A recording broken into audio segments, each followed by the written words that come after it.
Bonjour à tous et bienvenue. Alors au programme de cette médite, nous allons avoir un temps de louange avec Jean-Hugues Arnaghen et Candy Solsac. Par la suite, nous écouterons un message de Stéphane Sarkis. Soyez bénis.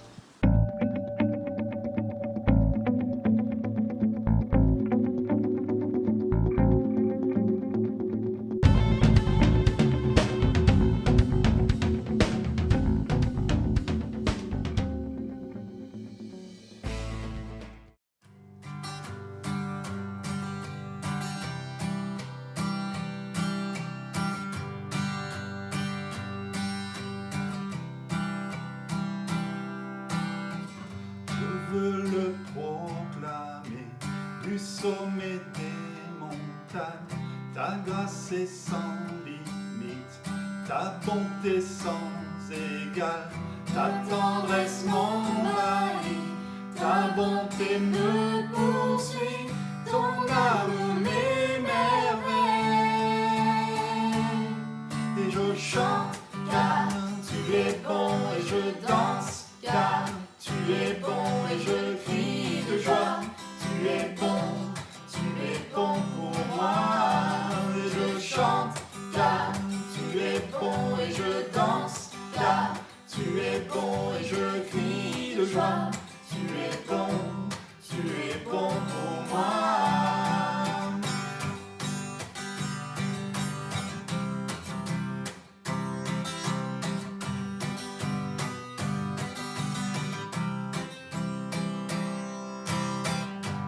Dans tout l'univers, à toi ne se compare. Les océans, la terre, sont reflets de ta gloire. Dans mes plus sombres nuits, ta splendeur m'éblouit, ton amour m'émerveille. Et je chante car tu es bon et je danse car tu es bon et je crie de joie. Tu es bon pour moi. Et je chante car tu es bon et je danse car tu es bon et je crie de joie. Tu es bon pour moi. Un cri sur mes lèvres, ma vie te célèbre. Tu es bon.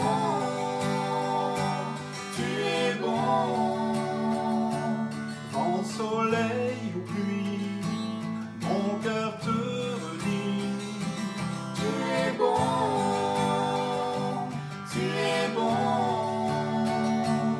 Un cri sur mes lèvres, ma vie te célèbre. Tu es bon.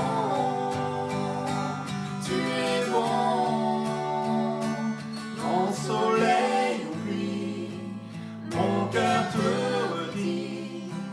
Tu es bon.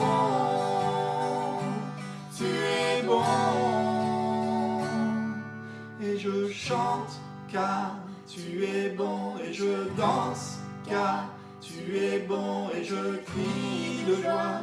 Tu es bon pour moi.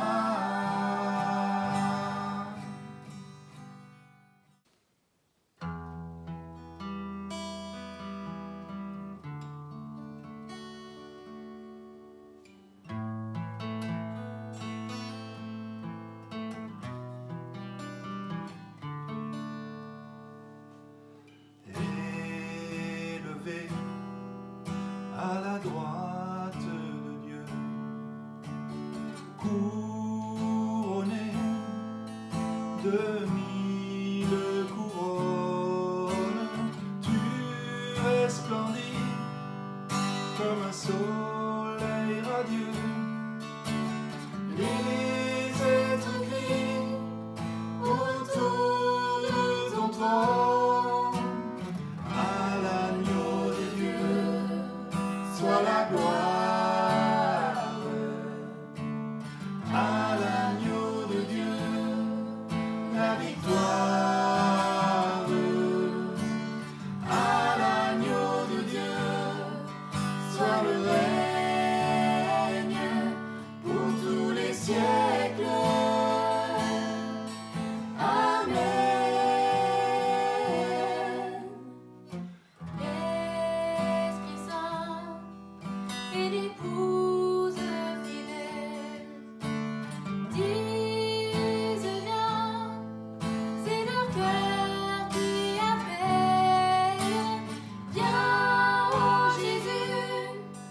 toi l'époux bien-aimé. Tous les élus ne cessent de chanter. À l'agneau de Dieu soit la gloire. À l'agneau de Dieu la victoire. À l'agneau de Dieu soit le règne pour tous les siècles. Amen. Tous les peuples et toutes les nations, d'un seul cœur, avec les milliers d'anges, entonneront en l'honneur de son nom ce chant de gloire avec force et louange. À l'agneau de Dieu soit la gloire. À l'agneau de Dieu la victoire. À l'agneau de Dieu soit le règne pour tous les siècles. Amen. Amen.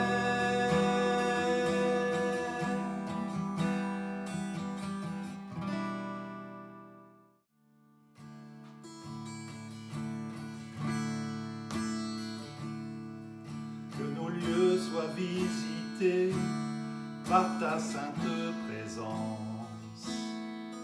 Que nos lieux soient balayés par le vent de ton esprit. Lève-toi de ton saint lieu et descends au milieu de nous. Pose sur nous des langues de feu. Verse ton onction sur nous.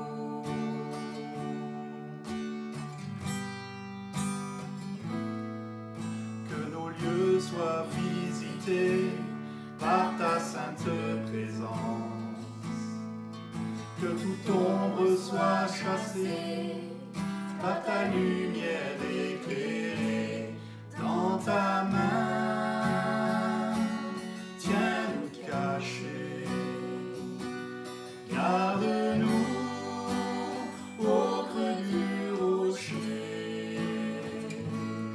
Lorsque tu passeras parmi nous, que ta bonté soit proclamée.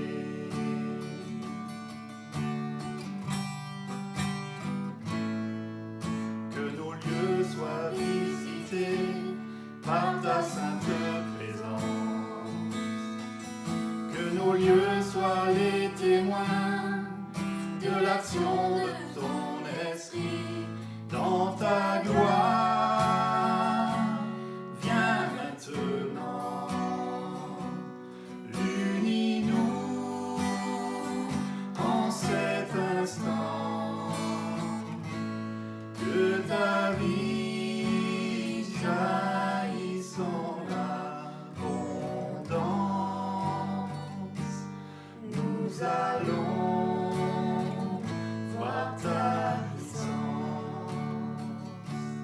Que ta vie jaillisse en abondance. Nous allons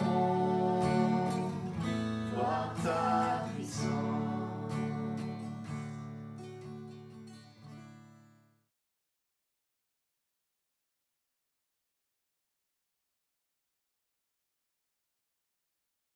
Bien le bonsoir, bien le bonjour, j'espère que tout le monde va bien en ce temps de confinement. Alors on va continuer avec ce temps de médite. ce temps autour de la parole, je vous invite à prendre votre Bible et on va aller dans l'évangile de Matthieu au chapitre 16.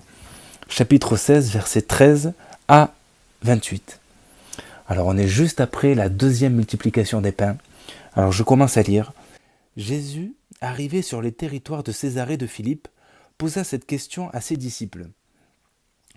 Au dire des gens, qui suis-je moi, le Fils de l'homme ? Ils répondirent, les uns disent Jean-Baptiste, d'autres Élie, d'autres Jérémie ou l'un des prophètes.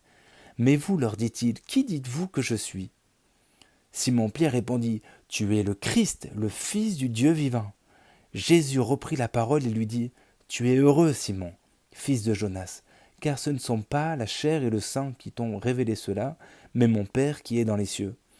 Et moi je te dis que tu es Pierre, et que sur cette pierre je bâtirai mon église, et que les portes du séjour des morts ne prévaudront pas contre elle. Je te donnerai les clés du royaume des cieux. Ce que tu lieras sur la terre sera lié dans les cieux, et ce que tu délieras sur la terre sera délié dans les cieux. Alors il recommanda sévèrement aux disciples de ne dire à personne qu'il était le Christ. Jésus commença dès lors à montrer à ses disciples qu'il lui fallait aller à Jérusalem, souffrir beaucoup de la part des anciens, des principaux sacrificateurs et des scribes, être mis à mort et ressuscité le troisième jour. Pierre le prit à part et se mit à lui faire des reproches en disant « À Dieu ne plaise, Seigneur, cela ne t'arrivera pas. » Mais Jésus se retourna et dit à Pierre « Arrière de moi, Satan, tu es pour moi un scandale, car tes pensées ne sont pas celles de Dieu, mais celles des hommes. » Alors Jésus dit à ses disciples « Si quelqu'un veut venir après moi, qu'il renonce à lui-même, qu'il se charge de sa croix et qu'il me suive. Quiconque en effet voudra sauver sa vie la perdra, mais quiconque perdra sa vie à cause de moi la trouvera. Et que servira-t-il à un homme de gagner le monde entier s'il perd son âme, ou que donnera un homme en échange de son âme ? Car le Fils de l'homme va venir dans la gloire de son Père avec ses anges, et alors il rendra à chacun selon sa manière d'agir. En vérité, je vous le dis, quelques-uns de ceux qui se tiennent ici ne goûteront point la mort, qu'ils n'aient vu le Fils de l'homme venir dans son règne. Amen. Alors, j'aimerais vous partager un petit peu sur la révélation de Jésus dans ce passage, cette révélation de qui est Jésus, ce Fils de Dieu, ce Fils du Dieu vivant. Amen. Alors, j'aimerais revenir sur les deux questions que Jésus pose à ses disciples.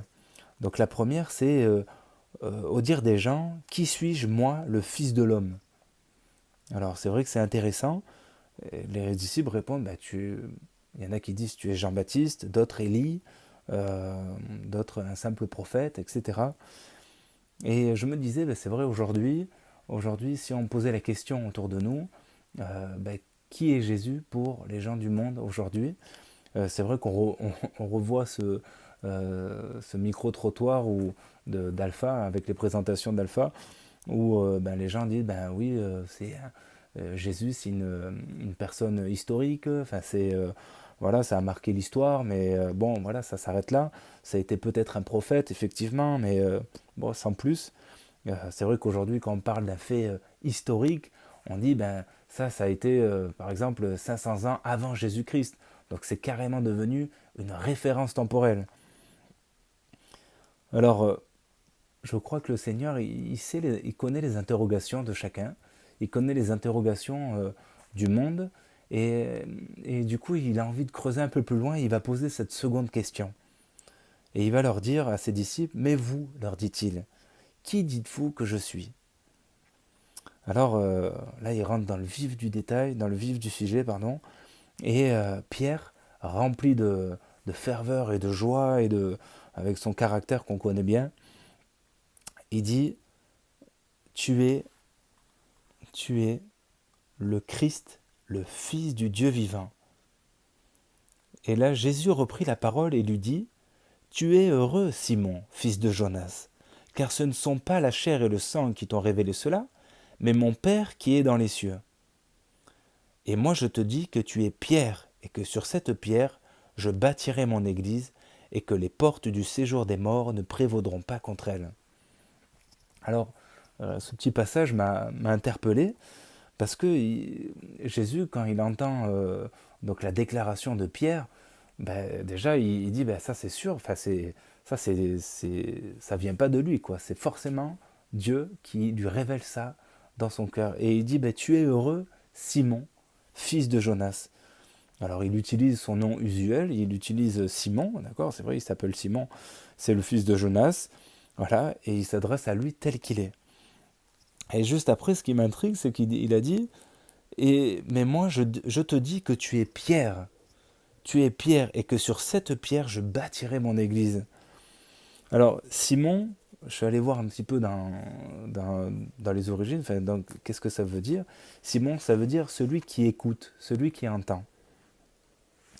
Et Pierre, eh ben, en fait compte, c'est vrai que ça vient de Petra, qui veut dire pierre, donc racine grecque, Petra, qui veut dire roc, rocher, pierre. Et en fait, ce même nom, Petra, eh ben, est utilisé aussi comme prénom, Petrus, pour parler de Pierre, le prénom. Donc c'est pareil, on pourrait croire que c'est comme un jeu de mots, mais bon, voilà, on parle vraiment de la pierre. Et finalement, cette pierre, ben, qu'est-ce qu'il va en faire Jésus? Eh ben, il va en faire les fondements de l'Église. Et les fondements, c'est-à-dire sur cette pierre, je bâtirai mon Église.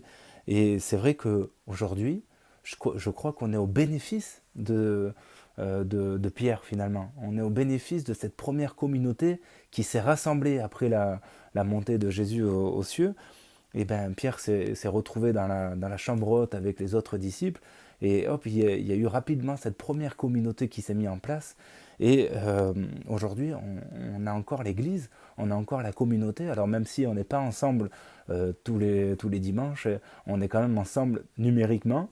Mais on peut penser les uns pour les autres, on peut prier les uns pour les autres, on peut louer ensemble, on continue à manifester la communion ensemble, à manifester l'église.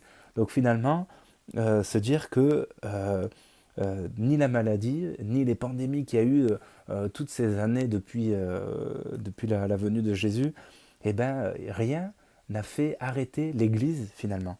C'est intéressant. Donc ni la maladie, ni un virus Covid, et on peut avoir cette promesse-là, ben, mettront fin à l'Église. Et c'est vrai que ça me faisait penser à ça, que l'Église, c'est écrit autre part dans la Bible, que c'est l'épouse du Christ. Et alors moi je suis marié, j'ai une magnifique femme, et c'est vrai, un époux, ben, on a envie de prendre bien soin de sa femme. On a envie de la sécuriser, de faire attention à elle, de vraiment la chouchouter. Et ben je crois que Jésus fait pareil avec son Église. Et il ne permettra pas, ça c'est sûr, et on a cette promesse, on a cette espérance qu'il ne permettra pas qu'un virus ou une maladie ou autre chose mette fin à l'Église. Alors voilà, c'est intéressant de voir comme là, Dieu, Jésus, donc utilise ce mot Pierre pour appeler Simon Pierre, alors qu'il a utilisé son prénom Simon, juste avant. Alors, juste après, si on va un peu plus loin dans le texte, on voit que Jésus il commence à expliquer à ses disciples qu'il va devoir souffrir à la croix, qu'il va devoir ressusciter le 3e jour, etc. Et là, Pierre donc, le prend à part et lui fait des reproches. Alors c'est marrant, donc juste avant, hop, il a la révélation qu'il est le Fils de Dieu, et là, hop, il commence à lui faire des reproches en disant, mais laisse tomber, ça c'est pas pour toi, tu vas rester, et ça va être super, et tu vas pas souffrir, quoi. Et là, Jésus, donc, lui dit, mais Jésus se retourna et dit à Pierre, arrière de moi, Satan, tu es pour moi un scandale, car tes pensées ne sont pas celles de Dieu, mais celles des hommes. Alors c'est vrai qu'aujourd'hui, le mot scandale, on a l'impression que c'est waouh, là tu me fais honte là, Pierre, arrête un peu là. Non, alors ça c'est vrai que à la première lecture c'est ce qu'on croit, mais en fait quand on va plus loin dans la signification de ce terme-là, en fait ce mot scandale c'est plus dans le terme de pierre d'achoppement. Donc c'est une pierre d'achoppement. Comme si, finalement, Jésus disait à Pierre, s'il te plaît, parce que bien sûr que Jésus, il aime Pierre, il aime énormément, comme il nous aime chacun de nous, mais il aime particulièrement Pierre, et il lui dit, non, ne me dis pas ça. Ne me dis pas ça, parce que ce que tu me dis, presque, ça lui ferait plaisir. Jésus, bien sûr que Jésus, il aimerait rester, continuer à prier les uns pour les autres, continuer à avoir des guérisons, à enseigner dans le temple, continuer à voir tout ça. Moi, je crois qu'au fond de lui, Jésus, presque, il aimerait ça, il aurait aimé continuer, je veux dire. Mais le Père, Dieu le Père avait un autre plan. Dieu avait un autre plan pour Jésus. Il avait un plan précis pour lui. Et il fallait que Dieu passe par la croix pour que nous puissions avoir le pardon des péchés et cette espérance de la vie éternelle. Alors, du coup, c'est comme si Jésus disait à Pierre, non, va-t'en de moi Satan, parce que ce que tu me dis, ça, bien sûr, ça fait plaisir et j'aimerais pouvoir continuer, mais ce n'est pas la volonté de Dieu. Ce n'est pas la volonté de Dieu. Alors, finalement, c'est la volonté de Dieu, c'est de passer à la croix. Et c'est pour ça il enchaîne derrière en disant, si quelqu'un veut venir après moi, qu'il se charge de sa croix, qu'il renonce à lui-même, et qu'il me suive. Voilà, quiconque en effet voudra sauver sa vie, la perdra, mais quiconque perdra sa vie à cause de moi, la trouvera. Donc encore une fois, il rappelle qu'il n'est pas là pour sauver sa vie, parce qu'il n'a pas envie de juste sauver sa vie, il veut sauver la vie de l'humanité. Et c'est ça qui est beau, c'est d'avoir cette espérance que pour chacun de nous, Dieu, Jésus, a donné sa vie pour nous, afin que nous ayons nos péchés pardonnés, et que nous puissions confesser nos péchés, et que nous soyons pardonnés, et avoir cette vie éternelle. Alors ce passage, il est assez rigolo, si j'ose dire. C'est qu'en fait, si on regarde tout ce que je viens de partager, à chaque fois on voit qu'il y a comme deux parties. Donc il y a les deux questions. Il y a ce que pensent les autres, avec cette image, on va dire, un peu d'un Jésus historique, un Jésus qui n'est plus d'actualité, etc. Donc presque un Dieu un peu mort. Et de l'autre côté, on a la déclaration de Pierre, Jésus, tu es Jésus, le Fils du Dieu vivant. Amen. Après, quand on continue, on parle c'est Jésus qui parle de Pierre comme Simon, avec son nom usuel, donc on va dire le côté charnel, le côté la chair, l'ancienne nature, si j'ose dire. Et après, il parle, tu es Pierre. Pour moi, tu es Pierre, parce que Pierre a eu cette révélation de Dieu, donc presque c'est, je vais peut-être un peu loin en disant ça, mais que presque c'est là que Jésus, il prend conscience que Pierre s'est converti finalement, parce qu'il a enfin compris et saisi l'immensité de la nature céleste de Jésus. Donc que Jésus est fils de Dieu, il est homme et Dieu à la fois. Donc c'est intéressant. Donc encore une fois, hop, ancienne nature, nouvelle nature. Voilà. Et enfin, pareil, la dernière partie où on a Pierre qui veut dire à Jésus, mais non, ça c'est pas pour toi. Il y a un autre projet pour toi. On va continuer à faire d'autres choses, etc. Avec des désirs charnels finalement, des désirs de sauver sa propre vie. Donc, hop, on voit le côté ancien, le côté vieille nature. Et puis Jésus qui rappelle avec douceur, mais avec fermeté, en disant « Non, je suis là pour donner ma vie pour vous. Je suis là comme pour sauver l'humanité. » Amen. Donc, vous voyez, juste ce passage, c'est comme ça que ça me parlait, que vraiment le Seigneur nous rappelle à avoir ce souvenir de cette révélation de Jésus, qu'on avait notre ancienne nature, et elle n'est pas complètement peut-être partie, parce que on a encore en chair, en os, enfin on est encore Dieu n'est pas revenu, on va dire, voilà, Jésus n'est pas revenu, mais nous nous revêtons de cette nouvelle nature quand même de fils de Dieu, d'enfant de Dieu, fils et filles de Dieu, auxquels nous lui appartenons. Amen. Donc peut-être nous inviter à rentrer dans cette humilité avec Dieu, avec le Seigneur, d'avoir vraiment cette confiance en Jésus, et profiter de ce confinement pour réaliser de nouveau qu'il est le Fils du Dieu vivant. Et qui nous appelle tout simplement à le suivre, à se rapprocher de lui, à porter notre croix, et peut-être pas laisser des détracteurs, d'autres personnes qui peut-être sont dans notre entourage familial, mais qui voudraient, de bonnes intentions peut-être, mais nous détourner du plan que Dieu a pour nous, de ce que Dieu a pour nous. Peut-être c'est difficile, je pense peut-être aux personnes qui sont dans des familles qui sont pas chrétiennes, ou pas encore, et de garder cette espérance en Dieu. Et je sais que c'est pas facile, c'est pas évident, mais le Seigneur donne la force et renouvelle les forces d'avancer, et nous a appelés à un plan précis, et on veut prier pour que les familles soient converties et se convertissent, etc. Et qu'on rentre pleinement dans la volonté de Dieu qui est de le suivre. Amen, et qu'on croit en lui. Voilà un petit peu ce que je voulais vous partager. J'espère vraiment que ça vous parle, et je vais terminer par la prière.